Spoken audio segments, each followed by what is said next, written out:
మంచిది. మరి ఒక మంచి టీచింగ్ ప్లాన్లో మొట్టమొదటి భాగం ఏంటంటే రివ్యూ.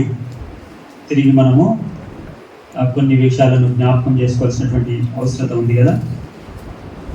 నాకు ఇవ్వబడినటువంటి అసైన్మెంట్ ప్రకారము మార్నింగ్ డివోషన్స్, దాంట్లో మరి మనము 3 భాగాలుగా 3 అంశాలను ధ్యానించుకుందామని మొదటి దినము మనం చూసుకున్నాము.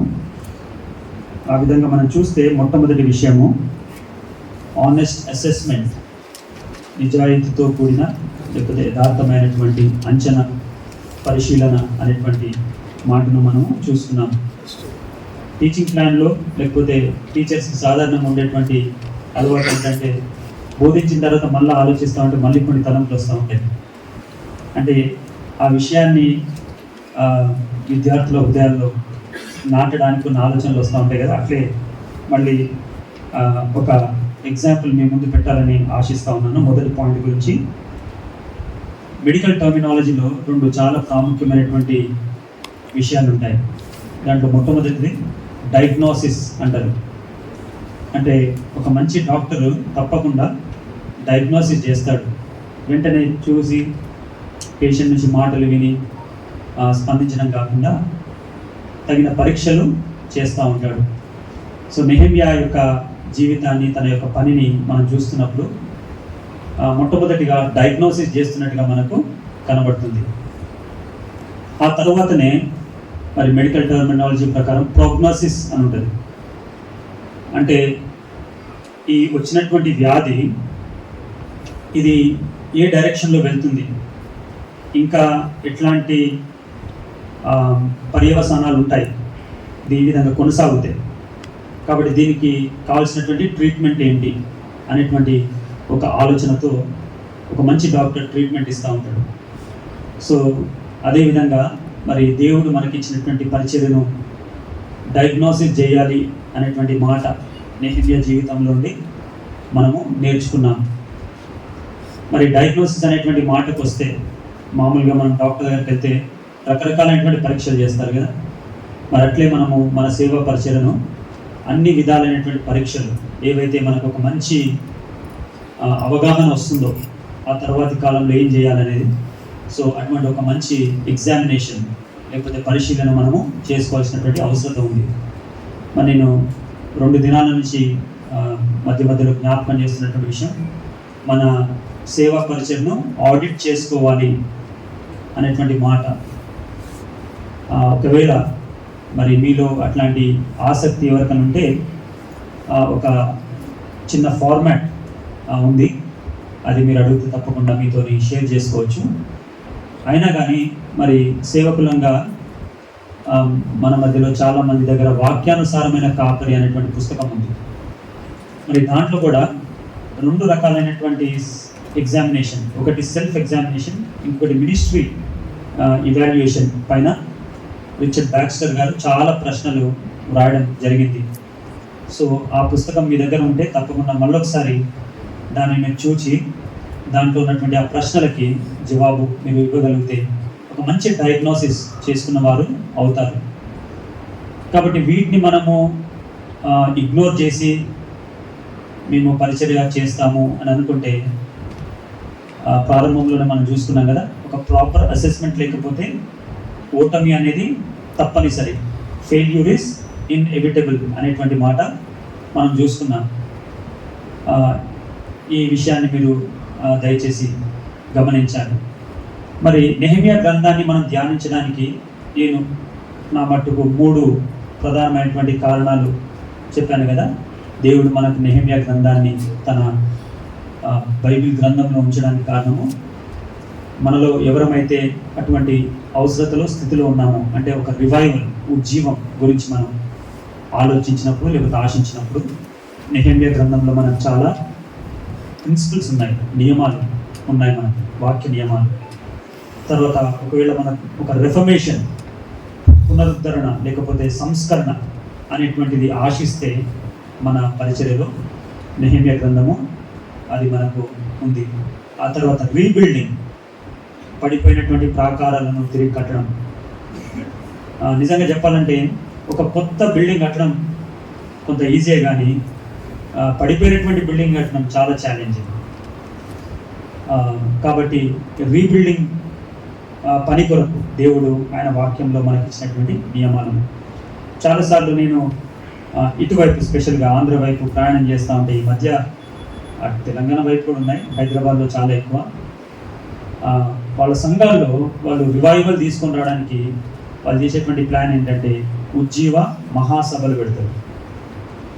సో చాలా గొప్ప సభలు పెట్టి గొప్ప సేవకులను పిలిచి చాలా గొప్ప సంఖ్యను సమకూరిస్తే గొప్ప ఉజ్జీవం వస్తుంది అని అనుకుంటూ ఉంటారు. కానీ బైబిల్ గ్రంథం మాత్రము అట్లాంటిది ఎక్కడ మనకు కనబడదు. ఒక రివైవల్ రావాలన్నా, ఒక రెఫర్మేషన్ తీసుకొని రావాలన్నా, ఒక రీబిల్డింగ్ అనేటువంటి పని జరగాలన్నా దానికి దేవుడు మనకు నియమాలను ఇచ్చాడు, ప్రిన్సిపల్స్ని ఇచ్చాడు. ఈ విషయంలో ఏదన్నా మనకు డిసగ్రిమెంట్స్ ఉంటే తప్పకుండా మాట్లాడవచ్చు, కానీ ఇవి నిత్యమైనటువంటి సత్యమైనటువంటి ప్రిన్సిపల్స్ అనేది మనము జ్ఞాపకం చేసుకున్నాం. కాబట్టి ఈరోజు మధ్యాహ్నంతో మన థియరీ క్లాసెస్ కంప్లీట్ అయిపోతాయి. మనం ఏమనుకుంటామంటే మీటింగ్స్ అయిపోయాయి అని వెళ్ళిపోతాము. మరి మన హ్యూమన్ మెమరీ ప్రకారం అయితే మనం విన్నటువంటి మెసేజ్ ఒక రోజులో 60% మర్చిపోతాం, 3 రోజుల్లో మెసేజ్ మర్చిపోతాం, 7 రోజుల్లో అసలు జరిగిన అనేటువంటిది జ్ఞాపకం చేసుకుంటే తప్పించి గుర్తుండదు.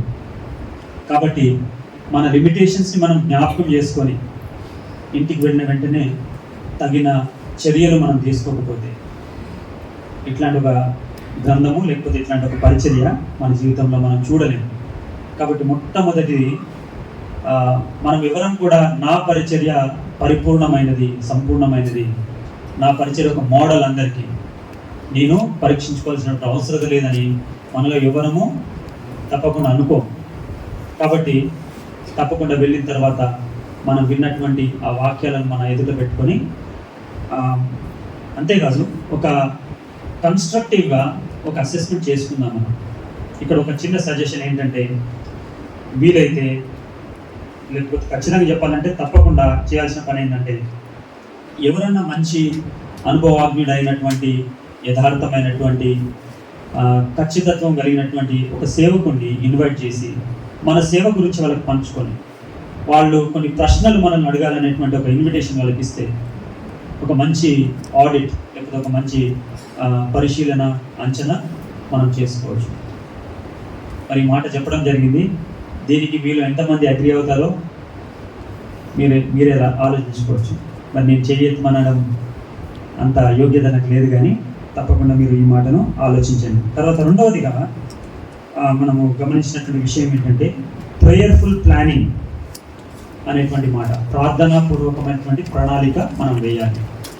సో ఆ ఫ్రేజ్లోనే, ఆ మాటలోనే మనకు అర్థమవుతుంది ఏది మొదట వస్తుంది.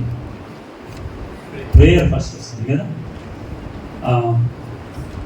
ఒక ఆయన హడ్సన్ టేలర్ గారు, మనకందరికి పరిచయం ఉన్నటువంటి పేరే, ఆయన ఏమన్నారంటే వెన్ వి వర్క్,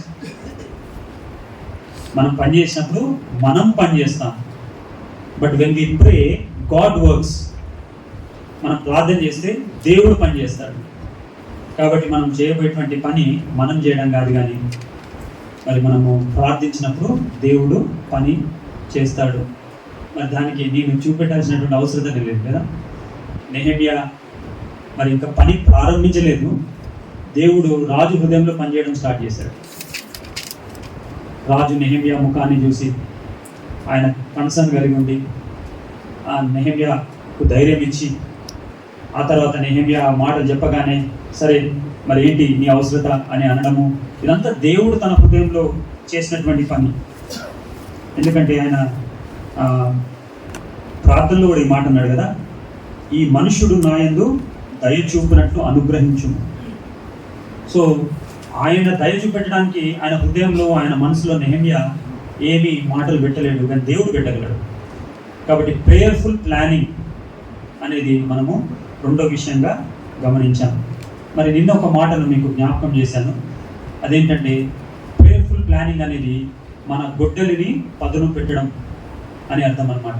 ఒక చెట్టును నరకాలంటే మరి గొడ్డల్ని పదును పెట్టాలి. అబ్రహాం లింకన్ గారు చెప్పినట్టుగా ఒక చెట్టును నరకడానికి నాకు 6 గంటల సమయం ఇస్తే దాంట్లో 4 గంటల సమయం నేను గొడ్డల్ని పదును పెట్టడానికే వాడుకుంటాను అని చెప్పాడు. మరి మనకు సేవలో అట్లాంటి పరిస్థితులు వస్తాయి, గొడ్డల్ని వాడేటువంటి పరిస్థితి వస్తుంది. అట్లాంటి పరిస్థితుల్లో మన గొడ్డలి మరి షార్ప్గా లేకుండా బ్లంట్గా ఉందనుకోండి, మొండిగా ఉందనుకోండి, ఎంతసేపు కొట్టినా కానీ దెబ్బ తగిలినట్టే ఉంటుంది, కానీ ఆ చెట్టు నరకబడదు. నిజంగానే చాలా విషయాలు మన సేవా జీవితంలో అట్లాంటివి ఉంటాయి. చాలా కష్టపడుతూ ఉంటాం దాన్ని తొలగించడానికి, ఆ యొక్క సమస్యను, ఆ యొక్క అడ్డంకును మనం తొలగించడానికి చాలా ప్రయత్నం చేస్తూ ఉంటాం, సంవత్సరాల తరబడి కొడుతూ ఉంటాం, కానీ మొండి గొడ్డలతో కొడుతూ ఉంటాం కాబట్టి మన ఎనర్జీ పోతుంది, పని జరగదు. అట్లాంటి విషయాలు మరి మన సేవా జీవితంలో చూస్తూ ఉన్నాం. కాబట్టి మొదటి మాటలో మనం చూసినట్టుగా డయాగ్నోసిస్ అండ్ ప్రోగ్నోసిస్, రెండో మాటలు చూస్తే మన గొడ్డల్ని మనము పదలు చేసుకునేటువంటి పని మొదట మనం చేయాలి అనేది. అయితే ఈరోజు కొరకు మూడో మాట నేను ముందుగానే మీకు మొదటి డివోషన్ చెప్పాను, కానీ దానికి ఇంకొక మాట కలపాల్సినటువంటి అవసరం ఉంది. అది మిస్ చేసి నేను ముందుకు వెళ్ళలేను. అదేంటంటే ministry resources and decisive action, సేవా వనరులు, ఆ తర్వాత నిర్ణయాత్మకమైనటువంటి చర్య లేకపోతే క్రియ, యాక్షన్, చర్య అని వచ్చాము, నిర్ణయాత్మకమైనటువంటి చర్య అనేది. మరి మొట్టమొదటిగా మినిస్ట్రీ రిసోర్సెస్. మనకందరికి తెలుసు ఏ పని చేయాలన్నా కానీ మనకు రిసోర్సెస్ కావాలి. అయితే మరి 3 విషయాలు మనం జ్ఞాపకం చేసుకోవచ్చు అనుకుంటా రిసోర్సెస్ గురించి. ఒకటి, మనకు ఏమి రిసోర్సెస్ కావాలో ఐడెంటిఫై చేయాలి. We have to identify the resources. దేవుడు నాకు ఇచ్చినటువంటి పనిని చేయడానికి నాకు కావాల్సినటువంటి వనరులు ఏంటి అని మనం గుర్తించాలి. నేను మధ్యలో కొంచెం ఇంగ్లీష్ వాడుతున్నా కానీ తెలుగు మాటలు కూడా చెప్తాను. కొందరు నాకు జ్ఞాపకం చేశారు కొంచెం ఇంగ్లీష్ తగ్గించమని. అసలు నేను మాట్లాడుతున్న ఈ తెలుగే చాలా ఎక్కువ, కానీ అయినా కానీ నేను ప్రయత్నం చేస్తాను. కాబట్టి ఆ యొక్క వనరులను మనము గుర్తించడం, మన పరిచయం కావాల్సినటువంటి వనరులు ఏంటి, నెహెమ్యా గుర్తించాడు వనరులు ఏంటి, తనకేం వనరులు కావాలి, తను వెళ్ళబోయేటువంటి చేయబోయేటువంటి పరిచర్య. రెండవది, మనము రిసోర్స్ అంటే వనరులను మొబిలైజ్ చేయాలి, అంటే వనరులను మనం సమకూర్చాలి. మొట్టమొదటిగా వనరులను గుర్తించాలి, మనకేం కావాలో, ఏదో మనం బ్లైండ్గా వెళ్ళిపోవడం కాదు. రెండవదిగా మరి వనరులను మనం సమకూర్చాలి. తర్వాత మూడవది, వనరులను మనము నిర్వహించాలి, అంటే మేనేజ్ ద రిసోర్సెస్ అనేటువంటి మాట. అందుకొరకే సేవకులకు ఇచ్చినటువంటి మరొక టైటిల్ ఏంటంటే గృహ నిర్వాహకులు. వాళ్ళకు వనరులు ఇవ్వబడతాయి, వాటిని వాళ్ళు మేనేజ్ చేయాలి. ఇచ్చినటువంటి వనరులను వాళ్ళు మల్టిప్లై కూడా చేయాలి, వాటిని మొబిలైజ్ చేయాలి. అయితే వనరులు అనగానే, సేవా వనరులు అనగానే మన మైండ్లోకి ఏమొస్తుందో కానీ ఆ విషయాన్ని మనం మాట్లాడుకున్న తర్వాత, మొట్టమొదటిగా దేవుని యొక్క కోణం నుండి, దేవుని యొక్క దృష్టిలో అతిపెద్ద, అతి ప్రాముఖ్యమైనటువంటి వనరు ఏంటి అనేది మనం గుర్తించాలి. ఎందుకంటే ఇది దేవుని పని. దేవుడు పని చేస్తూ మనల్ని ఆయన పొలంలో పిలుచుకున్నాడు. చాలాసార్లు ఒక సేవ ప్రాంతానికి మనం వెళ్ళి అక్కడ సేవ ప్రారంభిస్తే మనం అనుకుంటాము, నేను ప్రారంభించాను, దేవుడు నన్ను పంపించాడు అని మనం అనుకుంటాం. కానీ మరి అక్కడ మనుషులు ఎవరు పెట్టారు? ఆ ప్రాంతము అదంతా అంతకుముందు మనం వెళ్ళకముందు ఉంది కదా. మరి దేవుడే ఆ ప్రాంతాన్ని సిద్ధపరిచాడు. అది దేవుని పని. మనం పాటల్లో మాత్రం చాలా బాగా పాడుకుంటాం, నీ పొలంలో నన్ను పనిచేయడానికి పిలిచావు అని అంటాం. నిన్న మనం వాక్యం నుండి జ్ఞాపకం చేయబడ్డాము. 1 కొరింథీ 3వ అధ్యాయంలో మనం దేవుని జత పని వారము. నాకు అనిపిస్తుంది చాలాసార్లు మనము మాటలు అయితే మనకు తెలుసు కానీ మర్చిపోతామేమో. అంటే ఇక్కడ ఈ మాటను ఇంత స్ట్రెస్ చేయడానికి కారణం ఏంటంటే, మరి ఇది దేవుని పని, దేవునికి కొన్ని వనరులు ఉన్నాయి. దాంట్లో దేవునికి అతి ప్రాముఖ్యమైనటువంటి వనరు, లేకపోతే ఒకే ఒక వనరు, అదేంటంటే మనమే. దేవుని వాక్యంలో కొన్ని వచనాలను మనం గమనించినప్పుడు మనకు అర్థమైంది ఏంటంటే, మెన్ ఆర్ గాడ్స్ మెథడ్ అని ఈఎం బౌండ్ అనే దైవజనుడు ఆ పేరు పైన చాలా బుక్స్ రాశారు కదా. నేను అన్ని బుక్స్ చదవలేదు కానీ కొన్ని బుక్స్ చదివాను. దాంట్లో ఈ మాట, మెన్ ఆర్ గాడ్స్ రిసోర్స్, లేకపోతే మెన్ ఆర్ గాడ్స్ మెథడ్, దేవుని యొక్క పద్ధతి మరి దేవుడు ఏర్పరచుకున్నటువంటి వ్యక్తులే. యోహాను 1:16 ఉన్నట్టుగా దేవుని యుద్ధ నుండి పంపబడిన ఒక మనుషుడు ఉండేను. ఒక పని ఉంది దేవునికి, దానికి ఒక మనుషుడు కావాలి. అంతేకాదు ఎజికేలు 22:30 నేను దేశమును పాడు చేయకుండానట్లు ప్రాకారమును దిట్టపరచుటకు బద్దలైన సందులలో నిల్చుటకు ఏం కావాలి అని దేవుడు వెతుకుతున్నాడంటే, ఒక వ్యక్తి కావాలి, తగిన వ్యక్తి కావాలి అని ఆయన ఆలోచిస్తూ ఉన్నాడు. కాబట్టి ఈ మాటను మనం జ్ఞాపకం చేసుకోవాలి. We are God's rich resource. మనమే దేవుని యొక్క పెద్ద వనరు, చాలా ప్రాముఖ్యమైనటువంటి వనరు. ఫస్ట్ మనమే వనరు, ఆ తర్వాత మనం నెక్స్ట్ దానికి వెళ్దాం. ఆ మాటను అంత రిపీట్ చేయడానికి కారణం ఏంటంటే, చాలాసార్లు ఈ దినాల్లో దేవుని పని కనబడ్డప్పుడు దేవునికి ఏదో సహాయం కావాలి అని అనుకుంటాం. అవును, మనం దేవుని జత పని వారమే, అది ఒక ధన్యత మనకి. ఆయనకు సహాయం కావాలని కాదు, కానీ ఆయన మనల్ని ఇన్వైట్ చేస్తూ ఉన్నాడు. అయితే నెహెమ్యా తన జీవితంలో అర్థం చేసుకున్నటువంటి విషయము ఈ దినాల్లో ప్రత్యేక రీతిగా విశ్వాసుల్లో, యవనస్తుల్లో చాలా ల్యాకింగ్గా ఉంది. చాలామంది ఏమనుకుంటారంటే, దేవుని పరిచయం చేయడానికి మేము మా దగ్గర ఉన్న దాన్ని ఇస్తాము. యవనస్తులైతే, మంచి యవనస్తులు ఎవరైతే క్రమంగా చర్చకు వస్తారో, వాక్యాన్ని ప్రేమిస్తారో, సేవకుడి మాట వినడానికి సిద్ధంగా ఉంటారో, వాళ్ళు ఏమనుకుంటారంటే, అంకుల్ మేము మెడిసిన్ చేసి దేవుని సేవ చేస్తాం, లేకపోతే మేము ఫలానా కోర్స్ చేసి మేము దేవుని సేవ చేస్తామంటాం. కానీ నెహెమ్యా గ్రహించింది, నెహెమ్యా జీవితం నుంచి మనం నేర్చుకోవాల్సిన పాఠం ఏంటంటే, దేవునికి ఆ వ్యక్తే కావాలి, నెహెమ్యానే కావాలి. అసలు నెహెమ్యాకి అవకాశాలే లేవు ఆ విధమైనటువంటి ఆలోచన చేయడానికి. కానీ నెహెమ్యాకి అర్థమైనటువంటి విషయం ఏంటంటే, నేనే మొదట ఆయనకు కావాలి. ఆయన చాలా ఉన్నతమైన పొజిషన్, చాలా మరి జీతం ఉండొచ్చు, చాలా ఆయన దగ్గర పవర్ ఉండొచ్చు, అన్నీ అందుబాటులో ఉండొచ్చు. కానీ నెహెమ్యాకి అర్థమైంది ఏంటంటే, God's method is man, so I'm required. So తనను తాను నెహెమ్యా దేవునికి అప్పచెప్పుకున్నట్టుగా మనము చూస్తాం. ఇది మనము గ్రహిస్తాం. ఫస్ట్ ఆఫ్ ఆల్ ఇది మన సంఘంలో కూడా చాలా ఎంఫసైజ్ చేయాలి. ఇది మంచి ఆలోచన అనిపిస్తుంది మనకు. ఎవరైనా జాబ్ చేస్తూ సేవకు డబ్బులు ఇస్తే సంతోషపడతాము, ఎవరైనా యవనస్తులు అట్లాంటి మాటలు అంటే సంతోషపడతాము. బట్ మొట్టమొదటిగా ఆ వ్యక్తి దేవునికి కావాలి. సరే, దేవుడు ఆ వ్యక్తిని ఆ విధంగా వాడుకోవచ్చు. అసలు బైబిల్ గ్రంథంలో చూస్తే ఆ రకంగా వాడబడినటువంటి వ్యక్తులే మనకు ఎక్కువ మంది కనబడతారు. యోసేపుని తీసుకోండి, మొర్దెకాయిని తీసుకోండి, ఎస్తేరు, దానియేలు, తన ముగ్గురు స్నేహితులు, వీళ్ళందరినీ మనం తీసుకుంటే దేవుడు వాళ్ళని అట్లాంటి పొజిషన్స్లో ఉంచే వాడుకున్నాడు, నెహెమ్యాని కూడా. కానీ దేవునికి ఆ వ్యక్తి కావాలి అనేటువంటిది వాళ్ళ మనసులో మనము పెట్టగలగాలి. అట్లాంటి ఒక అండర్స్టాండింగ్ నెహెమ్యాకు ఉంది కాబట్టి ఆయనకు ఈ జాబ్ తన జీవితంలో ఎప్పుడు విడవకూడనటువంటి ఒక జాబ్ అని ఎప్పుడు అనుకోలేదు. ఎప్పుడైనా ఏ పాయింట్లో అయినా దేవుడు నన్ను ఆ పనికి పిలిస్తే ఆయన రెడీ.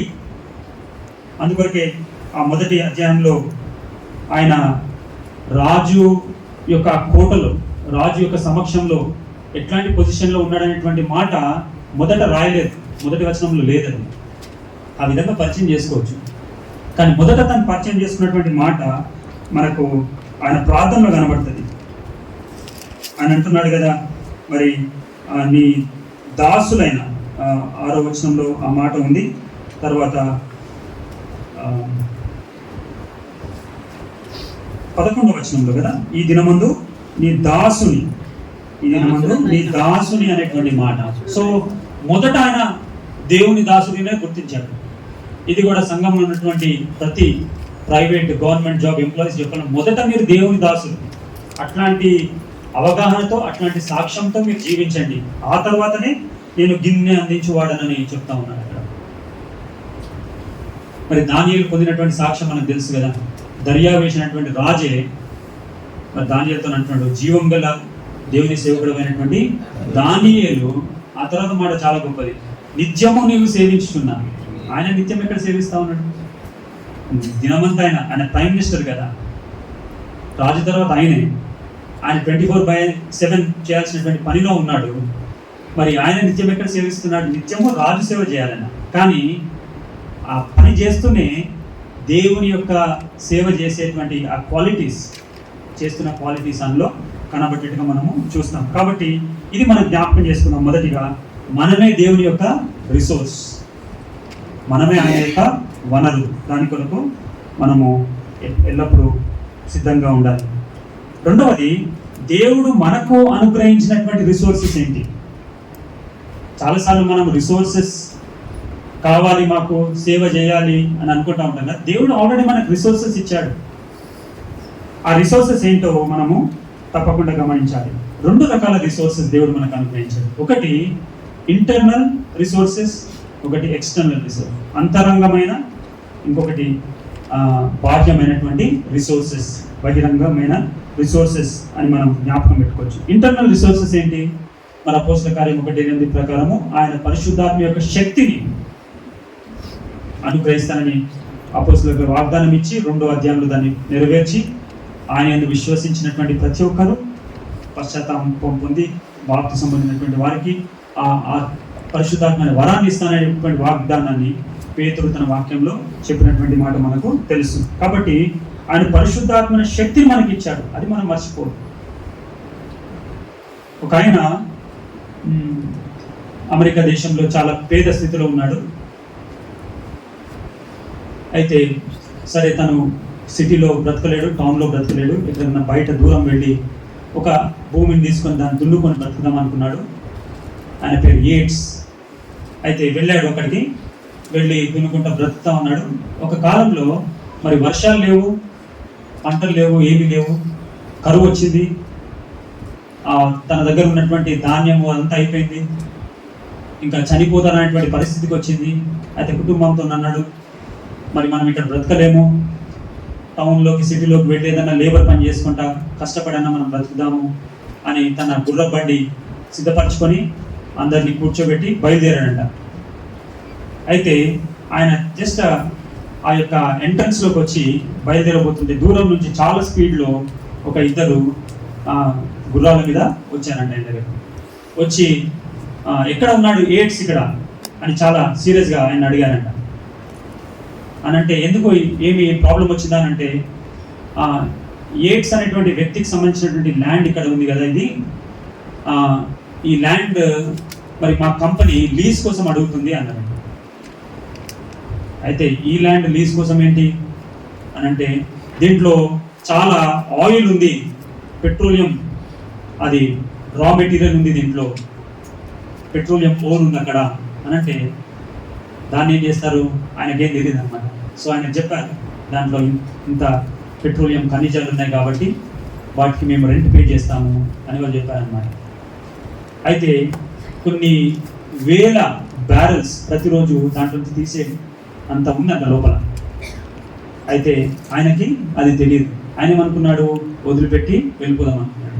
దెన్ ఈ signed a contract. So rest of his life ఆయన అట్లా కష్టపడి ఎక్కడికో వెళ్ళి పనిచేసి ఇటువంటి అవసరత లేకుండా. మరి మనం చాలాసార్లు దేవుడు మనకిచ్చినటువంటి రిచ్ రిసోర్స్ పరిశుద్ధాత్మ యొక్క శక్తిని మనము గుర్తించని వారంగా, అసలు దాన్ని ఏమి పట్టించుకున్నటువంటి వారంగా ఉన్నామేమో. కాబట్టి దేవుడు మనకి ఇచ్చినటువంటి ఆ ఇంటర్నల్ రిసోర్స్ పరిశుద్ధాత్మ యొక్క శక్తి అని మనం జ్ఞాపకం చేసుకున్నాం. రెండవది ప్రార్థన. నెహెమ్యా జీవితంలో మనం చూసాం కదా, నెహెమ్యా యొక్క ప్రార్థన దేవుని యొక్క హస్తాన్ని కదిలించింది. So prayer can move God's hand. ఈ సమస్త సృష్టిని సృష్టించినటువంటి, మాట చేత సృష్టించినటువంటి దేవుని యొక్క హస్తాన్ని మన ప్రార్థన కదిలిస్తుంది. ప్రార్థన ఒక గొప్ప రిసోర్స్ మనం కలిగి ఉన్నాం. ఆయన ప్రేయర్ఫుల్ ప్లానింగ్లో మనం గమనించింది అదే కదా. అబ్రహాం లింకన్ గారు చెప్పినట్టుగా ఆయన 4 నెలలు ఆయన ప్రార్థనలో మరి గడిపి ఆ తర్వాత అడుగు వేసినట్టుగా మనం చూస్తాం. తర్వాత మూడవదిగా దేవుని యొక్క వాక్యము. ఇది మూడో రిచ్ రిసోర్స్ దేవుడు మనకు అనుగ్రహించాడు. నెహెమ్యా జ్ఞాపకం చేసుకున్నాడు, దేవుడు తన ప్రజలతో ఒక వాగ్దానం చేశాడు. ఆయన ప్రజలు తమ పాపములు ఒప్పుకొని ఆయన వైపు తిరిగితే తప్పకుండా వారిని తిరిగి కడతాడని ఆయన చేసినటువంటి వాగ్దానాన్ని నెరవేరుస్తాడు. అట్లాంటి వాగ్దానాలు మనం జ్ఞాపకం చేసుకోకపోతే, దేవుడు మనకి ఇచ్చినటువంటి పని విషయంలో ఆయన ఇచ్చినటువంటి వాగ్దానాలు జ్ఞాపకం చేసుకోకపోతే మనం బలహీనంగా ఉండి ముందుకు వెళ్ళలేము. ఈ మాటను మనం జ్ఞాపకం పెట్టుకున్నాం. రెండవది, దేవుడు మనకి ఎక్స్టర్నల్ రిసోర్సెస్ ఇచ్చాడు, బాహ్యమైనటువంటి వనరులు. హడ్సన్ టేలర్ చెప్పినటువంటి మరొక మాట చాలా మందికి తెలిసినటువంటి మాటని జ్ఞాపకం చేస్తాను. God's work done in God's way will never lack God's supply. ఒకటి ఇంటర్నల్ రిసోర్స్ అందరికీ ఉంది. ఎక్స్టర్నల్ రిసోర్స్ అది అంచెంచెలుగా మన యొక్క పని యొక్క అవసరతను బట్టి ఆయన సమయంలో ఆయన మనకు అనుగ్రహించేటువంటి ఒక రిసోర్స్. కాబట్టి గాడ్స్ వర్క్ డన్, దేవుని యొక్క పని మనం దేవుని యొక్క విధానంలో చేసినప్పుడు దేవుని యొక్క మరి సప్లై మనకెప్పుడు కొరతగా ఉండదు అనేటువంటి మాట మనం జ్ఞాపకం పెట్టుకుందాం. కానీ చాలాసార్లు మన దృష్టిలో సేవకు కావాల్సినటువంటి అతి ప్రాముఖ్యమైనటువంటి రిసోర్స్ అని మనం ఆలోచించినప్పుడు మన దృష్టిలో ఏమొస్తుంది? నేను సేవ చేయడానికి నాకు ఇది కావాలి అని అనుకుంటాం కదా మనం. ఏంటది? మరి ఒక దైవజనుడు తన బ్లాగ్లో ఈ విధంగా రాశాడు. నాకు చాలా ఈమెయిల్స్ వస్తూ ఉంటాయి, specially from African and Asian countries, specially from India అని కూడా అన్నాడు ఆయన. ఆయన ఒక వెస్టర్న్ కంట్రీలో ఉండేటువంటి ఆయన అన్నాడు, తనకు వచ్చినటువంటి ఈమెయిల్స్లో వాళ్ళు అంటారంట, మీరు దయచేసి మా దేశానికి రండి, మాకు వాక్యం కావాలి, ఆ తర్వాత మీ దగ్గర ఉన్నటువంటి రిసోర్సెస్ కావాలి అని రాసి లాస్ట్లో కొంత మాకు ఆర్థిక సహాయం కూడా కావాలి అని రాస్తున్నాడు. సో ఆయన చాలా డిసప్పాయింట్మెంట్తో తన బ్లాగ్లో రాస్తూ ఉన్నాడు అనమాట. సో మనం చాలాసార్లు ఏమనుకుంటామంటే మన పరిచయకు కావాల్సినటువంటి అతి ప్రాముఖ్యమైన వనరు డబ్బు. ఆ డబ్బు కొరకు ఎన్ని మార్గాలైనా కొన్నిసార్లు మనము వెతుక్కుంటా ఉన్నామేమో. ఆ తర్వాత మనం ఇంకోటి దానికి కావాల్సింది మెటీరియల్ అని అనుకుంటాం. అంటే in terms of lands and buildings. దేవుని సేవ బాగా చేయాలంటే ఒక ల్యాండ్ కావాలి, దానిపైన బిల్డింగ్ కట్టాలి. ఈ మధ్యనే నేను మీకు ఈ మాట చెప్పినట్టున్నాను. సేవ్ క్లబ్ మీటింగ్ ఒక దగ్గరికి వెళ్ళినప్పుడు నేను లంచ్ బ్రేక్లో ఒక కొత్త సేవకుడు, నాకు పరిచయం లేదు, మాట్లాడుతూ ఉంటే ఇంకా సేవ ఏం జరగలేదు, ఇంకా ఎవరు రక్షణలోకి రిపోర్ట్ రాలేదు ఆయన సేవ ద్వారా, సువార్త సేవ ద్వారా. కానీ ఏంటి మీ నీడ్ ఇప్పుడు పరిచయం అంటే, నాకు ఒక ల్యాండ్, ఒక బిల్డింగ్ కావాలి అని అంటా ఉన్నారు. సో చాలాసార్లు మనం ఏమనుకుంటామంటే మన సేవకు చాలా అత్యవసరమైనటువంటి నీడ్ అది డబ్బు, తర్వాత మెటీరియల్ అని అనుకుంటూ ఉంటాం. కానీ నెహెమ్యా జీవితంలో మనం చూస్తే, సరే ఇప్పుడు మనం చదివినటువంటి భాగంలో తప్పకుండా రాజు దగ్గర పర్మిషన్ తీసుకున్నప్పుడు కొన్ని ఎక్స్ట్రా లేకపోతే కావాల్సినటువంటి ఆ పర్మిషన్ లెటర్స్ తీసుకున్నాడు. ఆ యొక్క పట్టణపు ప్రాకారాన్ని, మందిరాన్ని, కోట గుమ్మాలను, వాటికి సంబంధించినటువంటి మెటీరియల్ ఆయన సమకూర్చుకోవడానికి పర్మిషన్ లెటర్స్ తీసుకున్నాడు.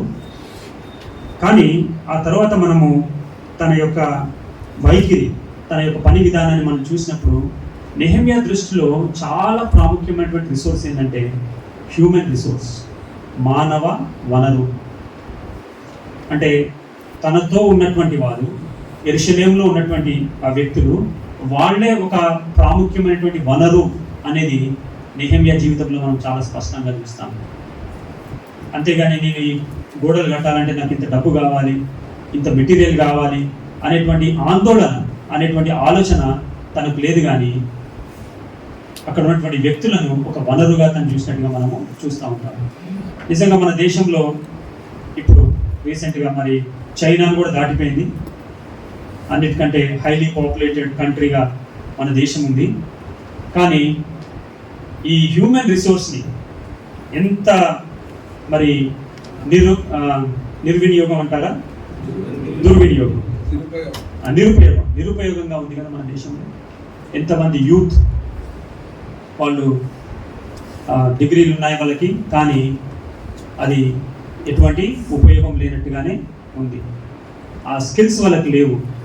వాళ్ళు దేశానికి ప్రయోజనకరమైనటువంటి స్థితిలో మరి దాదాపు 50% of our youth are unemployable, not unemployed. మనం అన్ఎంప్లాయిడ్ అని చూస్తూ ఉంటాం, కానీ దే ఆర్ అన్ఎంప్లాయబుల్ అనేటువంటి స్థితిలో ఉన్నారు.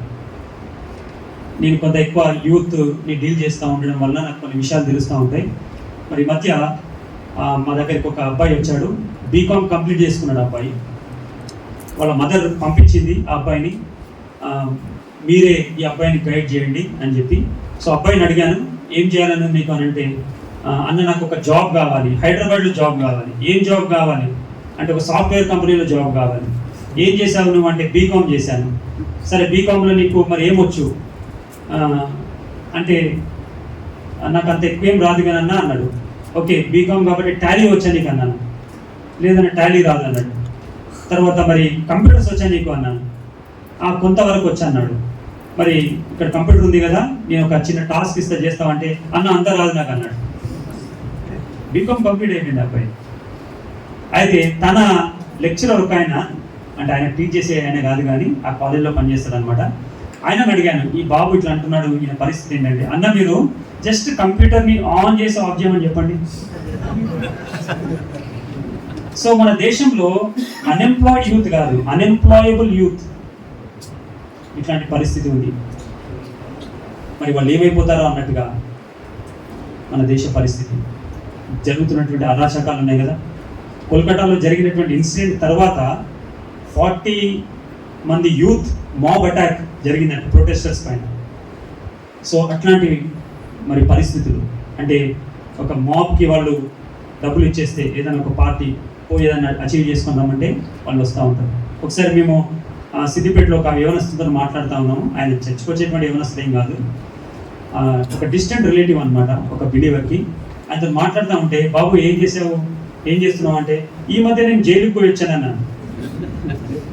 ఎందుకు ఏం చేశాడు, మర్డర్ చేసేసి ఒకటి అంటే ఎట్లా అంటే 500 ఇస్తా అన్నాడు అని ఒక ఆయన. సో ఇది పరిస్థితి. సో నేను మన దేశ పరిస్థితి ఇక్కడ మాట్లాడట్లేదు, కానీ మన సంఘంలో దేవుడు మనకి ఇచ్చినటువంటి రిచ్ రిసోర్స్, అది హ్యూమన్ రిసోర్స్. చాలాసార్లు మనకు మనుషులను చూసినప్పుడు పెద్ద వాల్యూ ఉండదు. జస్ట్ మనం రోడ్ పైన నిలబడి ఎవరైనా మనిషిని చూసినప్పుడు పెద్ద వాల్యూ ఏమి ఉండదు మనకు. కానీ మనకు తెలుసు ఒక్కొక్క మనిషి యొక్క విలువ ఎంత గొప్పదో. మరి ఒక కంప్యూటర్ అయినా, ఒక మొబైల్ ఫోన్ అయినా మనకు తెలుసు అది ఎన్ని టాస్క్ ఫుల్ఫిల్ చేస్తుందో. లోపల సాఫ్ట్వేర్ ఉంటుంది, అది చాలా కాంప్లికేటెడ్ ఉంటుంది. కానీ human brain is billions of times complicated. లేకపోతే చాలా అడ్వాన్స్డ్ అది మైండ్ అనేది మనకు సైంటిఫిక్గా మనకు తెలుసు. కానీ there is no value for human life. Sometimes I feel that similar thing is happening in the church. మనకు డబ్బు, తర్వాత బిల్డింగ్స్, ఇవి చాలా ప్రాముఖ్యం అనిపిస్తుంది సేవ పరిచర్యలో. కానీ దేవుడు మనకు హ్యూమన్ రిసోర్స్ ఇచ్చాడు. అసలు నెహెమ్యా పరిచర్యలో చేసినటువంటి పని అంతా మెయిన్లీ పీపుల్ ఆర్ ఇన్వాల్వ్డ్. ఆయన ఏదో మెటీరియల్ తీసుకొచ్చి ఉంటాడు, కానీ అది ఎక్కడ మనకు కనబడదు. People were involved. సో దేవుడు మనకి ఇచ్చినటువంటి rich resource human resource. So మన సంఘంలో ఉన్నటువంటి వారిని ఏ విధంగా మనము ఎక్విప్ చేస్తున్నాం దేవుని పరిచర్య కొరకు. మరి నిన్న మీకు ఒక విషయం చెప్పాను కదా, మేము బైబిల్ గ్రంథంలో తర్వాత కాంటెక్స్ట్లో చూస్తే ఒక 20 పరిచర్యలు ఉన్నాయి. సో ఈ పరిచర్లకు మరి సంఘంలో ఉన్నటువంటి ఎంతోమంది వ్యక్తులను మనం సిద్ధపరచాల్సినటువంటి పని ఉంది. సో రిసోర్సెస్ని ఐడెంటిఫై చేయడమే కాకుండా రిసోర్సెస్ని మొబిలైజ్ చేయడము, తర్వాత రిసోర్సెస్ని మేనేజ్ చేయడం అనేటువంటి ఈ 3 మనము చేయవలసింది. సో దీని గురించి నేను ఎంతైనా మాట్లాడేటువంటి సబ్జెక్ట్ హ్యూమన్ రిసోర్స్. తర్వాత రెండవది స్పిరిచువల్ రిసోర్సెస్. స్పిరిచువల్ రిసోర్సెస్ అంటే నేను కొంత హెసిటేట్ చేయకుండా చెప్తున్నాను ఈ మాటలు కొన్ని.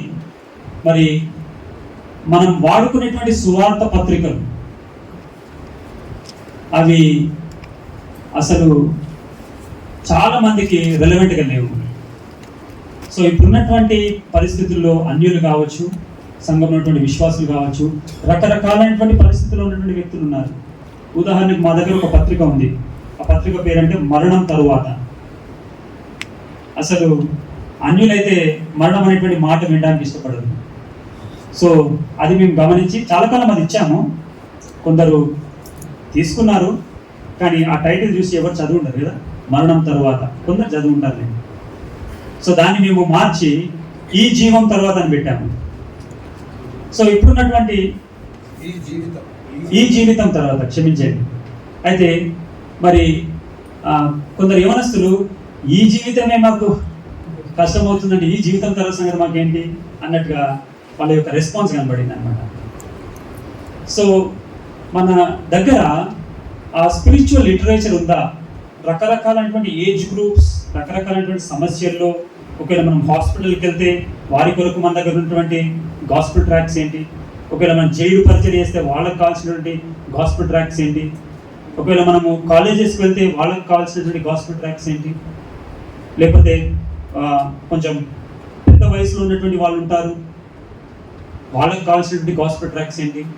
సో దేవుని యొక్క సువార్తను మనము అనేక రీతులుగా అందించాల్సినటువంటి అవసరం ఉంది. మా ప్రాంతపు సేవకులు నేను ఒకసారి అడిగాను, దయచేసి మీ దగ్గర మంచి తెలుగు భాష ఉంది కదా, మీరు మంచి ట్రాక్స్ రాయండి. ఎప్పుడో 1995లో రాసినటువంటి ఆ మరణం తర్వాత లేకపోతే ఈ జీవితం తర్వాత అనేటువంటి పత్రికను ఇంకా మనం అదే వాడుకుంటా ఉన్నాం. మధ్యలో స్వామి అని రాసినటువంటి పత్రిక దొరికింది, కానీ అంతకంటే మాకు ఎక్కువ పత్రికలు లేవు. అంటే రిసోర్సెస్ని మనము డెవలప్ చేయడం అనేది మన పరిచయలో ఒక ప్రాముఖ్యమైనటువంటి బాధ్యత. అసలు నెహెమ్యా ఇంకా అక్కడికి వెళ్ళలేదు, కానీ ఆలోచిస్తున్నాడు అక్కడ ఏమేమి అవసరం ఉంటాయి. అక్కడ తప్పకుండా మరి దూలాలు, తర్వాత గుమ్మాలు, మ్రానులు అవి అవసరం ఉంటాయి. కాబట్టి రాజును పర్మిషన్ తీసుకుంటాను, నాకు వచ్చింది అవకాశం అని అనుకున్నాడు. కాబట్టి మనం చేస్తున్న పరిచయంలో ఎట్లాంటి రిసోర్సెస్ అవసరం ఉన్నాయో మనము తప్పకుండా ఆలోచించాలి. తర్వాత సంఘంలో కూడా ఈ మధ్య నేను కొన్ని బుక్ స్టోర్స్కి వెళ్ళినప్పుడు అక్కడ కొన్ని ట్రాక్స్ చూశాను. అది సంఘంలో ఉన్నటువంటి విశ్వాసులకు ఒక్కొక్క రకమైనటువంటి పరిస్థితులు ఉంటారు కదా, వాళ్ళకి కావాల్సినటువంటి పత్రికలు ఆ దినాల్లో మరి దేవుని భక్తులు రాసి వాటిని ప్రింట్ చేసి అందించేవారు. అంతేగాని అందరికీ ఒకే మందు అన్నట్టుగా మనము మన వాక్యం ఉందేమో, కొన్నిసార్లు మన పరిచయం ఉందేమో. ఒక దైవజన్ని ఈ విషయం గురించి అడుగుతున్నప్పుడు ఆయన ఏమన్నాడంటే, స్క్రాచ్ వేర్ ఇట్ ఇచ్చెస్. ఎప్పుడు కానీ విశ్వాసులతో మాట్లాడుతున్నప్పుడు, పరిచయం చేస్తున్నప్పుడు వారికి ఎక్కడైతే దురద పెడుతుందో అక్కడ గోకాలి. కానీ చాలాసార్లు దురద ఎక్కడో పెడతా ఉంటుంది, మనం ఏదో చెప్తా ఉంటాం కదా. వాళ్ళు ఒక గొప్ప ఆశతో వస్తారు, వాళ్ళకి రిలీఫ్ దొరకదు, అదే బాధతో తిరిగి వెళ్ళిపోతూ ఉన్నారేమో. కాబట్టి మన యొక్క రిసోర్స్ మొబిలైజేషన్ ఎట్లా ఉంది, రిసోర్స్ మేనేజ్మెంట్ ఎట్లా ఉందో మనము జ్ఞాపకం చేసుకుందాం. ఎస్పెషల్లీ యూత్ రకరకాలైనటువంటి ఇష్యూస్ ఫేస్ చేస్తూ ఉన్నారు. దయచేసి మీరు తిరిగి వెళ్ళినాక ఒక మాట మనసులో పెట్టుకోండి. అదేంటంటే సండే రోజు జరుగుతున్నటువంటి పరిచర్య, ఇంకా మధ్యలో ఒక నియామక కూడికలు ఉన్నాయి కదా, అవి కాకుండా మనం ఏం చేద్దాం, ఏం చేయాల్సినటువంటి అవసరం ఉంది అని మరి ఈ సంవత్సరం కొరకు ఒక ప్లాన్, ఒక ప్రణాళిక మనం తప్పకుండా కలిగి ఉండాలి. మరి నేను ఒక గృహంలో ఉన్నాను నిన్న. అయితే వెళ్ళగానే ఇద్దరు పిల్లలు అక్కడ ఉంటే వాళ్ళతో మాట్లాడాను నేను. దాంట్లో ఒక అమ్మాయితో అడిగాను, మరి ఈరోజు నువ్వు దేవుని వాక్యం నుండి ఏం చదువుకున్నావు అని అంటే, అంకుల్ ఈరోజు చదువుకోలేదని.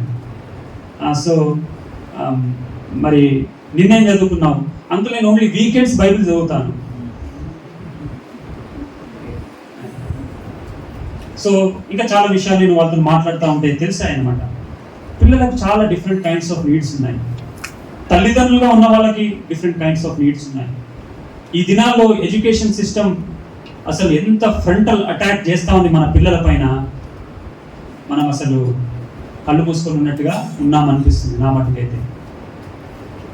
మనం అనుకుంటున్నాము సండే రోజు జరుగుతుంది కదా పరిచర్య, దేవుడు చూసుకుంటాడు, ఇది పరిశుద్ధాత్మని పని అట్లా అనుకుంటే అసలు నెహెమ్యా ఇట్లాంటి పరిచయం చేసేవాడు కాదు, ఆ గ్రంథము మనకు ఉండేది కాదు, ఈ కాన్ఫరెన్స్ మనకు ఉండేది కాదు. కాన్ఫరెన్స్ ఉంటే టాపిక్ మనకు ఉండేది కాకపోవచ్చు. కాబట్టి దయచేసి ఈ విషయాన్ని జ్ఞాపకం పెట్టుకోండి. మనము రిసోర్సెస్ని డెవలప్ చేయాలి.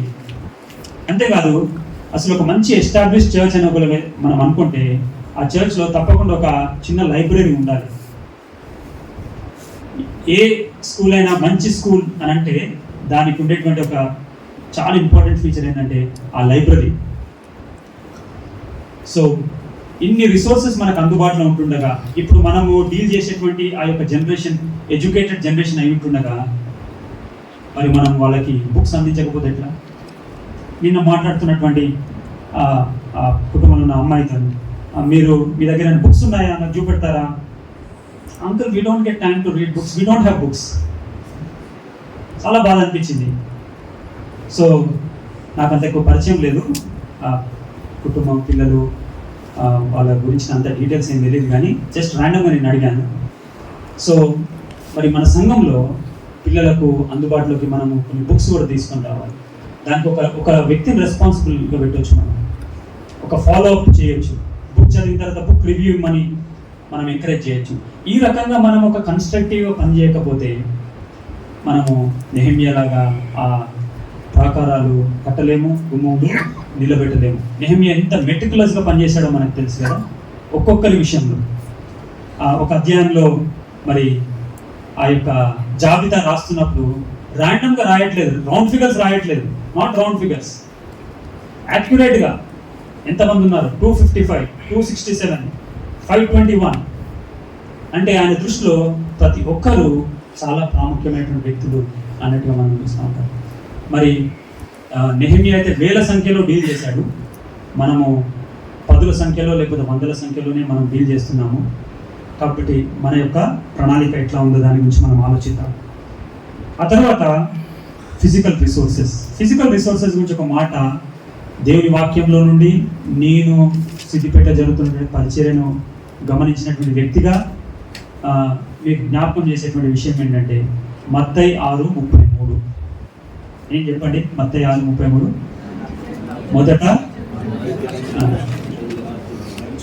మొదట మనం ఆయన రాజ్యాన్ని నీతిని వెతకాలి, అవన్నీ మనకు అనుగ్రహించబడతాయి. అవన్నీ వాటి గురించి మనం ఆలోచించాల్సిన అవసరం. కానీ ఏం జరుగుతుందంటే ఇదే ఫస్ట్ జరుగుతుంది కదా. ఈ వనరులు కావాలి, డబ్బు, మెటీరియల్, ల్యాండ్, బిల్డింగ్ అనేటువంటి ఒక పోరాటం జరుగుతూ ఉంది. తర్వాత నేను మా ఇంటికి ఒక ఓల్డ్ మిషనరీ వచ్చారు. ఆయన CMS చర్చ్ మిషనరీ సొసైటీ అనే దాంట్లో కమిటీలో ఉన్నాడు. ఆయనకి మేము ఇనిషియేటివ్ తీసుకునేటువంటి ఒక ప్రాజెక్ట్ గురించి షేర్ చేసుకొని కొన్ని సజెషన్స్ ఇవ్వండి అని అడిగాను. అడిగితే ఆయన 3 మాటలు చెప్పాడు. ఆయన ఏమన్నాడు అంటే CMSలో వాళ్ళు ఫాలో అయ్యేటువంటి ఆ 3 విషయాలు మీకు చెప్తాను అవి అని చెప్పినప్పుడు మొదటి విషయం ఏంటంటే ఆల్వేస్ స్టార్ట్ స్మాల్. ఎప్పుడు కానీ మనం చిన్నగా ప్రారంభించాలి అనేటువంటి మాట. Always start small. రెండవది never put money in the first place. డబ్బును ఎప్పుడు మొదటి స్థానంలో పెట్టకూడదు. తర్వాత మూడవది always depend on the Holy spirit.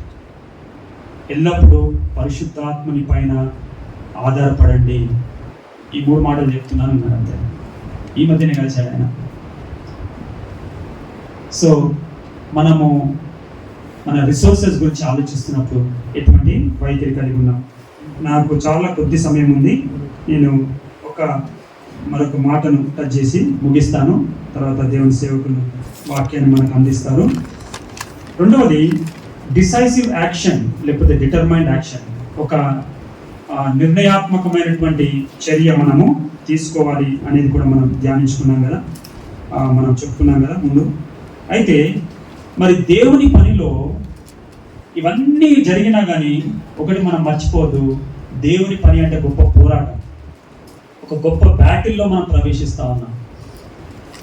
నేను మనాలిలో ఉన్నప్పుడు ఒక మంచి బైబిల్ టీచర్ మంచి సమర్పణతో ఆయన అమెరికా నుంచి, ఇండియనే కానీ అమెరికా నుంచి మనాలికి వచ్చాడు సేవ చేస్తాను. ఆయన రాగానే మేము చాలా సంతోషపడ్డాము. చాలా తక్కువ సమయంలో ఆయనకు మంచి ఆపర్చునిటీస్ అక్కడ దొరికాయి, పనిచేస్తూ ఉన్నాడు. చాలా ఎనర్జెటిక్, ఆయన చాలా గిఫ్టెడ్ అనమాట. కానీ ఒకరోజు ఆయన ఇంటిని దర్శించడానికి వెళ్ళినప్పుడు ఒక్కడే ఉన్నాడు, ఇంకా భార్య రాలేదు. దర్శించడానికి వెళ్ళినప్పుడు ఆయన చాలా కుమిలిపోయి బాధపడుతూ కూర్చొని ఉన్నాడు ఆయన ఫ్రంట్ రూమ్లో. ఏంటి సార్ మీరు, అంటే స్కూల్లో కూడా కౌన్సిలర్గా పనిచేసేవాడు సార్ అనేవాళ్ళము, ఏంటి సార్ మీరు అంత బాధగా ఉన్నారు అని అంటే, why these things happen I don't know brother. ఇంత నేను కమిట్మెంట్తోని సేవకు వచ్చాను, but I'm facing problems from my family అని చాలా బాధపడతా ఉంటాడు. సో కొన్నిసార్లు మనము సేవ అంటే సమర్పణ ఉంది, అన్నీ ఉన్నాయి, మనకేమి ఇంకా అడ్డంకు ఉండదు అనుకుంటాము. కానీ నెహెమ్యా జీవితం నుంచి మనం నేర్చుకునేది ఏంటంటే ప్రతి అడుగులో అడ్డంకు. రైట్ ఫ్రమ్ చాప్టర్ 2 మనం చూస్తాం కదా. మరి అసలు ఇంకా ఆయన అక్కడికి చేరుకోలేదు. 10వ వచనంలో హోరోనీయుడైన సంబలటును, అమ్మోనీయుడైన టోబియా అను దాసుడును ఇశ్రాయేలుకు క్షేమం కలుగజేయు ఒకడు వచ్చనని విని బహుగా దుఃఖపడింది. సో అన్ప్లెజెంట్నెస్ స్టార్ట్ అయిపోయింది అక్కడ ఉన్న వాళ్ళు. So they are going to be hindrances, అది తెలుసు. అంతా రికార్డ్ చేసుకున్నాడు తన జర్నల్లో, వాళ్ళ రెస్పాన్స్ ఎట్లా ఉందో. మేబీ ఆయన కనబడ్డప్పుడు ముఖాలు తిప్పేసుకున్నారేమో, లేకపోతే వాళ్ళ నుంచి ఒక ఇన్ఫర్మేషన్ వచ్చిందేమో దట్ వీఆర్ నాట్ హ్యాపీ అనేది. సో సేవ అనేది ఒక పోరాటం. ఇక్కడ ఒక మాట మీకు జ్ఞాపకం చేసి నేను ముగిస్తాను. అమెరికా దేశంలో వాళ్ళు కూడా ఒక ఫుట్బాల్ గేమ్ ఉంటుంది వాళ్ళకి, కానీ మామూలుగా మిగతా దేశాలు ఆడినట్టుగా ఉండదు. దాన్ని రగ్బీ కూడా అంటారు, అయితే లేకపోతే అమెరికన్ ఫుట్బాల్ అంటారు. అది కాలుతో తన్నొచ్చు, చేతులను పట్టుకొని గోల్లోకి వెళ్ళిపోయి గోల్ చేయొచ్చు అనమాట. సో దాంట్లో అన్నిటికంటే బాగా పర్ఫామ్ చేసేటువంటి టీం ఎట్లా అని మనం తెలుసుకోవచ్చు అంటే ఒక ప్రిన్సిపల్ ఉంది. అదేంటంటే యార్డ్స్ ఆఫ్టర్ కాంటాక్ట్. అంటే ఢీకొన్న తర్వాత ఎన్ని అడుగులు వాళ్ళు ముందుకు వెళ్తారు. ఢీకోవడం జరుగుతుంది, అడ్డుకుంటారు కదా, వాళ్ళు పరిగెడతా ఉంటే ఎవరైనా అడ్డుకుంటారు, ఇట్లా వచ్చి వాళ్ళని లాగుతారు. సో అట్లాంటి ఒక కాంటాక్ట్ జరిగినప్పుడు వాళ్ళు ఎన్ని అడుగులు ముందుకు వెళ్తారో అది వాళ్ళ విజయాన్ని డిటర్మైన్ చేస్తుందంట. సో మన సేవా జీవితంలో కూడా మనకు ఇట్లాంటి అడ్డంకులు వస్తూ ఉంటాయి. నేను ఒకసారి నెహెమ్యా గ్రంథం పైన ధ్యానిస్తూ ఉన్నప్పుడు ఏ అడ్డంకులు వచ్చాయి, ఏ విధంగా నెహెమ్యా స్పందించాడు. సో ఇది నేను మరి నా తండ్రి యొక్క సేవా జీవితాన్ని చూస్తున్నప్పుడు 45 years అయిపోయింది, ఇప్పటికి కూడా చాలా బేసిక్ లెవెల్లో అడ్డంకులు వస్తూ ఉంటాయి, చాలా బేసిక్ లెవెల్లో. సో మనము అట్లాంటి సిచ్యువేషన్స్ వచ్చినప్పుడు కుమిలిపోవడానికి వీల్లేదు. ఆ రోజు ఆ సేవకుడు అక్కడ మనాలిలో కుమిలిపోయాడు. బ్రదర్ విజయ్, ఇంకా నేను చేయని సేవ, నేను వెళ్ళిపోతాను, ఇక్కడ ఉండలేను. ఆయన సీనియర్ సైంటిస్ట్, ఆ జాబ్ వదులుకొని ఆయన ఇక్కడికి వచ్చాడు. ఏంటిదంతా అని అన్నాడు. కానీ దేవుని కృపను బట్టి ఈ రోజు వరకు కూడా అక్కడ సేవ కంటిన్యూ చేస్తూ ఉన్నాడు. కొన్ని ఆయనకు మంచి మిషనరీ బయోగ్రఫీస్ నుంచి కొన్ని మాటలు జ్ఞాపకం చేసినప్పుడు చాలా బలపడ్డాడు. ఆయన ఈ రోజు వరకు కూడా అక్కడ పనిచేస్తూ ఉన్నాడు. కాబట్టి మన సేవా జీవితంలో ఇట్లాంటి అడ్డంకులు మనకు వస్తూ ఉంటాయి. ఆ తర్వాత అదే 2వ అధ్యాయంలో 19వ వచనం ఉంది కదా, అక్కడ అయితే హోరోనీయుడైన సంబలటును, అమ్మోనీయుడైన దాసుడగు టోబియా అనువాడు అరేబీయుడైన గెషెము ఆ మాటలు విన్నప్పుడు మమ్మను హేళన చేసి మా పని తృణీకరించి మీరు చేయు పని ఏమిటి, రాజు మీద తిరుగుబాటు చేయుదురా. సో కొన్నిసార్లు మనకు ఇట్లాంటి మాటలు విన్నప్పుడు, అడ్డంకులు వచ్చినప్పుడు మనము ఎక్కడ సైలెంట్గా ఉండాలో అక్కడ ఉండాలి. వాళ్ళు దుఃఖపడినప్పుడు ఆయన ఏమి రెస్పాండ్ కాలేదు. తర్వాత ఇక్కడ ఈ విధమైనటువంటి మాటలు మాట్లాడితే వాడు చాలా క్లియర్గా చెప్పాడు. ఏమని? అందుకు నేను ఆకాశం ముందు నివాసి అయిన దేవుడు తానే మా యత్నమును సఫలం చేయను కనుక ఆయన దాసులమైన మేము కట్టుటకు పూనుకొంచున్నాము. యెరూషలేము నందు మీకు భాగమైనను స్వతంత్రమైనను జ్ఞాపక సూచన అయినను లేదని ప్రత్యుత్తరం ఇచ్చింది. సో మనము చాలా క్లియర్గా ఎక్కడైతే చెప్పవలసిందో అక్కడ చెప్పాలి. ఆ తర్వాత 4వ అధ్యాయంలో కూడా మనకు కనబడుతుంది కదా, షోమ్రోను క్షమించండి, మొదటి వచనం చూసుకున్నా. మేము కూడా కట్టుచున్న సమాచారం విని సంబరటు మిగుల కోపగించి రౌతుడై యూదులను ఎగతాళి చేసి షోమ్రోను దండు వారి ఎదుటను తన స్నేహితుల ఎదుటను ఇట్లా నేను దుర్బలులైన ఈ యూదులు ఏమి చేయదు. ఇప్పుడు డైరెక్ట్గా ప్రజలను అటాక్ చేస్తూ ఉన్నారు. ఫస్ట్ నెహెమ్యాను చేశారు, తర్వాత ఇప్పుడు ప్రజలను వర్బల్ అటాక్ చేస్తుంటే మనము చూస్తూ ఉన్నాం. ఆ ప్రశ్నలన్నీ వాళ్ళు వేస్తూ చాలా ఎగతాళి చేస్తూ ఉన్నప్పుడు అక్కడ మనము ఆయన యొక్క స్పందన చూస్తున్నాం. 4వ వచనంలో, మా దేవ ఆలకించుము, మేము తిరస్కారము నొందిన వారము, వారి నింద వారి తలల మీద వచ్చినట్టు చేసి వారు చెరపట్టబడిన వారు నివసించే దేశంలో వారిని దోపునకు అప్పగించుము. వారు కట్టువారిని బట్టి నీకు కోపం పుట్టించి ఉండేది కనుక వారి దోషమును పరిహరింపకము, నీ ఎదుట వారి పాపం తుడిచివేయకము. మరి ఇది ఓల్డ్ టెస్ట్మెంట్, కన్నుకు కన్ను పంటికి పన్ను. అయితే ప్రార్థన చేస్తా ఉన్నాడు, దేవుడికి అప్పచెప్తా ఉన్నాడు ఆ సమస్యని. తనేమి యాక్షన్ తీసుకున్నట్లేదు, ఆయనే ప్రతీకారం తీర్చేవాడు. వెంజెన్స్ ఇస్ మైండ్ అన్నాడు, కాబట్టి ఆయన చేతికి అప్పచెప్తున్నట్టుగా మనం చూస్తాం. ఆ తర్వాత మళ్ళీ ఒక ఆటంకం వస్తుంది. 10వ వచనంలో, అప్పుడు యూదా వారు బరువులు మోయు వారి బలము తగ్గిపోయాను, ఉన్న చెత్త విస్తారము గోడలు కట్టలేమని చెప్పగా మా విరోధులు వారు తెలిసి కొనకుండాను చూడకుండాను మనము వారి మధ్య చొరబడి వారిని చంపి పని ఆటంకపరుచుదామని అనుకున్నారు. అక్కడ తగిన స్టెప్స్ తీసుకున్నట్టుగా మనం చూస్తాము. ఆ తర్వాత 5వ అధ్యాయంలో ఇంటర్నల్ ప్రాబ్లం వస్తుంది. అది కూడా ఏ విధంగా డీల్ చేశాడో 6వ అధ్యాయంలో మనము 5వ అధ్యాయంలో మనం చూస్తాం. ఆ తర్వాత మళ్ళీ 7వ అధ్యాయంలో కూడా తనను రకరకాలుగా అటాక్ చేస్తున్నట్టుగా, 6th చాప్టర్లో మరి కొన్ని ఫాల్స్ రిపోర్ట్స్ ఆయన పైన క్రియేట్ చేసి ఆయనను ఆపడానికి ప్రయత్నం చేశారు. ఆ తర్వాత కొందరిని అబద్ధ సహోదరులు అనొచ్చా, ఫాల్స్ బ్రదర్స్, అట్లాంటి వాళ్ళను లేపినట్టుగా వాళ్ళకు లంచాలు ఇచ్చి ఆయనతో ఉన్నటువంటి సహోదరులను ఆ విధమైనటువంటి అటాక్ చేసినట్టు కూడా మనము చూస్తాము. ఆ విధంగా మనం ముందుకు వెళ్తే ఆఖరి అధ్యాయం వరకు మనము అట్లాంటి పోరాటం మనం చూస్తాం. 13వ అధ్యాయము 11వ వచనం అంటాడు, నేను అధిపతులతో పోరాడి. కానీ నెహెమ్యా కలిగి ఉన్నటువంటి ఆ యొక్క దర్శనం అది పూర్తయ్యే వరకు ఎప్పుడు బ్యాక్ ఆఫ్ కాలేదు, ఎప్పుడు వెనుకకు వెళ్ళలేదు. Yards after contact. సో మనము పోరాటం ఎదుర్కొంటున్నప్పుడు మనము అడుగులు ముందుకు వేస్తూ ఉండాలి. దేవుడు గొప్ప విజయాన్ని మనకు కలిగిస్తాడు. కాబట్టి మన రిసోర్స్ మొబిలైజేషన్, తర్వాత మన డిసైసివ్ యాక్షన్ అనేటివి మరి ఈ 3 భాగంగా మనము దీంట్లో చూస్తాం. ఇట్లాంటి ఒక మనం ఆలోచన విధానాన్ని, ఈ ప్రిన్సిపల్స్ని మనం ఫాలో అయినప్పుడు అప్పుడు మనం ఈ మాట అనొచ్చేమో, మనము కట్టుటకు భూమి కొంత